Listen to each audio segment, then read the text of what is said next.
Good evening. First tonight, people living near a technical park in Jersey say their lives are being made a misery by the noise coming out of the site. Yes, residents whose homes back onto the St Peter's Technical Park say it's so bad it's affecting the way they live, avoiding their gardens and staying indoors. They claim the site is breaking the rules it's supposed to operate by. But the businesses on the park say such sites are hard to come by in Jersey and they're doing what they can to keep the noise down. Sasha Shipway has this exclusive report. These are the noises that residents beside St Peter's Technical Park dread day in, day out. They've dubbed it a never-ending building site in their back garden. This is the Technical Park. Okay. So you've got Pentagon West here, you've got the catering for the hospital here, and then you've got Pentagon again that's got a unit the other side. Pentagon are a Jersey-run and owned builders merchant who've operated from the Technical Park since 2016.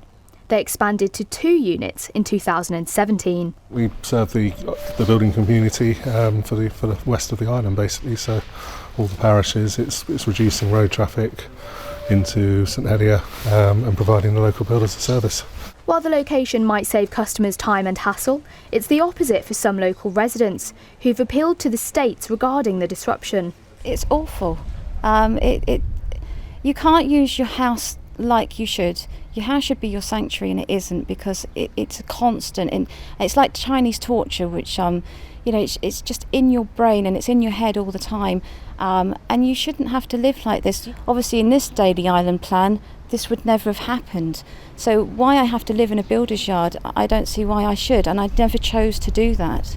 Planning permission for the Technical Park was granted in 1984. In it stipulated that all operations must take place within the units. An enforcement notice was given to Pentagon for not sticking to this rule, and they've even applied for it to be scrapped completely. But it's this noise which is disrupting all of the neighbours and causing the issues. Pentagon say they've invested substantially in ways to reduce noise and pollution. We've built all the racking specifically to allow customers to park inside the store. We can only fit 3 to 4 vehicles inside the store in the parking spaces, but it does stop people parking outside here.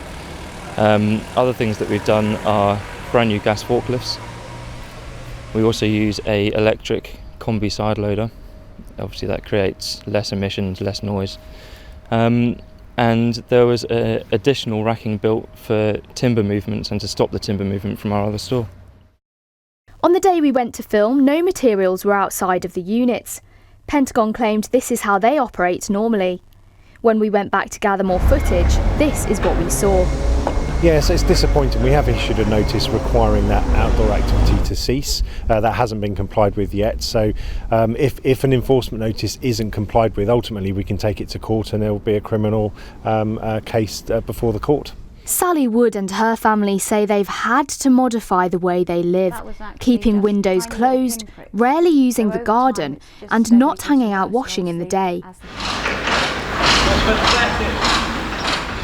There may be little sympathy for her plight from some quarters, but Sally hopes for a little more peace and quiet sometime soon. Well, Sasha joins us now live from the Technical Park. Sasha, can you give us more of an idea where the noise is coming from and why it is such a problem?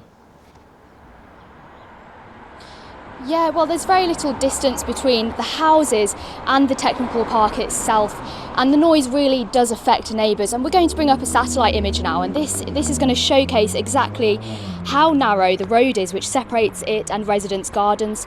The Woods house has a red cross on it, and the first unit is in yellow. It's run by Pentagon, as well as the second yellow unit, and they reportedly move materials between the 2 units, which is what contributes to the noise that neighbours can hear in their gardens and in their houses. And the blue unit in the middle is the new hospital catering facility. It's currently being built by Cameron's Construction, and we approached them for an interview, but they declined to comment. And interestingly, they were actually supposed to finish construction on that site in January 2018, but that's still ongoing. And the next stage in this whole process is that a meeting between the states and residents is taking place on the 12th of July. OK, Sasha, thank you.